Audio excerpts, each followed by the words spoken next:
Welcome to Lesson 4 of the Basic Bookkeeping Level 2 course. In this lesson, you will learn about the different types of capital assets. You will examine the differences between depreciation and amortization, and also discuss the treatment of gains and losses on disposal of capital assets from a bookkeeping point of view.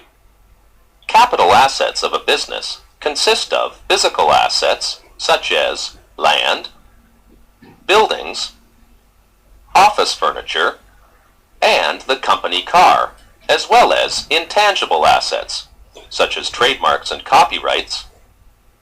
Capital assets are items that are held for use in the production of goods and services by a company. They are purchased with the intention of being used on a continuing basis to produce income for the business, have a useful life of greater than 1 year, and aren't intended for resale. As a general rule, capital assets should always be recorded on the balance sheet at cost, or the amount a company pays for them. Sometimes a group of capital assets is purchased at one time for a set price. In this case, the amount of cost that is allocated to each asset should be based on the weighted cost based on the actual retail or fair value of each individual capital asset. Let's take some time now to look at each of the capital assets on the balance sheet in detail. We will start with land. Land is a capital asset acquired by a company to house its plant and equipment.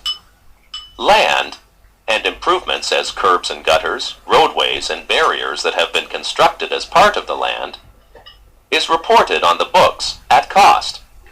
This cost includes a portion of the legal costs, real estate fees, and other expenses applicable to the purchase. For accounting purposes, land is an asset that keeps its value over its lifetime, which is considered infinite. Land may be owned by the company or leased from another party, and may be mortgaged or be free from all debt.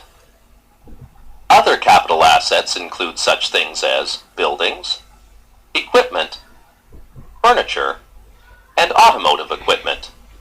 These types of capital assets will appear directly under land on the balance sheet and are usually classified by the type of capital asset they represent. For example, the balance sheet may show separate capital asset amounts for buildings, equipment, and automotive. Unlike land, these other capital assets are considered to decline in value over time and eventually have no resale value. To account for this reduction in value, a process called depreciation is used to write off a portion of the cost of the capital asset each year. Recall that, with the accrual basis of accounting, we record revenue when we earn it, and then we attempt to match to this revenue the cost of earning it. Well, depreciation is considered a cost of using capital assets, and therefore should be expensed against the revenue earned. The other types of capital assets that may appear on the balance sheet are intangible capital assets. These are also reported on the balance sheet and include such items as goodwill, trademarks, licenses, and franchise costs.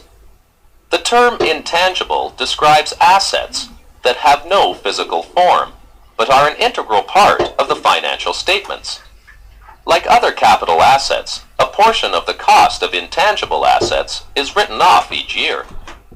The process of writing off an intangible asset is called amortization. Amortization is calculated and recorded on the company's books, similar to depreciation. In the task, you will review what you have just learned about capital assets.